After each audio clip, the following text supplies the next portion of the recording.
Catherine Bernardo pinaringgan si Daniel Padilla habang nagwawala sa Taylor Swift Australia concert.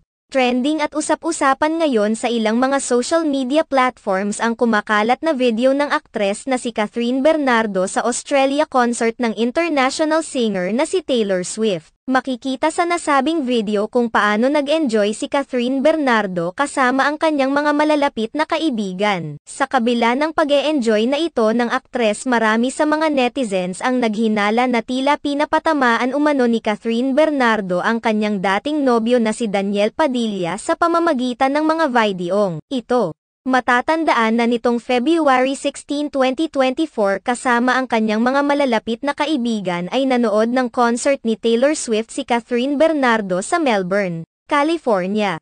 Para sa kanyang OOTD, isinuot ni Catherine Bernardo ang isang Taylor Swift comfy t-shirt na panaresa niya ng metallic miniskirt at black cowboy boots. Suot naman ni Catherine Bernardo ang cherry red na shade ng lipstick bilang pagbibigay-pugay kay Taylor Swift. Kung pagbabasehan naman ang mga naglabasang mga video ni na Catherine Bernardo at mga kaibigan niya, makikitang labis na nag-e-enjoy si Catherine Bernardo sa concert na halos magwala na ito dahil sa hype.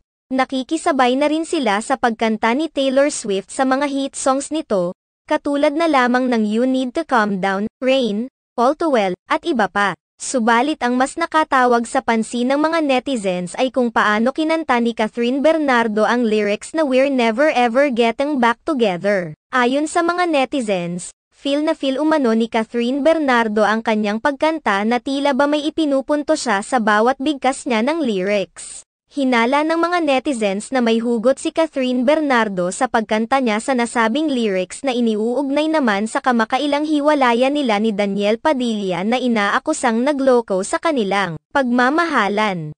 Tila ipinagsisigawan na rin umano ni Catherine Bernardo na kahit kailan ay hindi na siya makikipagbalikan pa kay Daniel Padilla. Sa kabilang banda, napapataas naman ngayon ang kilay ng mga solid fans ni Daniel Padilla dahil ipinapahiwatig umano ni Catherine Bernardo na kahit saan siya ay nasa isip pa rin niya si Daniel Padilla at ang nakaraan nila. Gayong tila nakapag-move on na umano ang aktor dahil may kinikita na itong panibagong babae.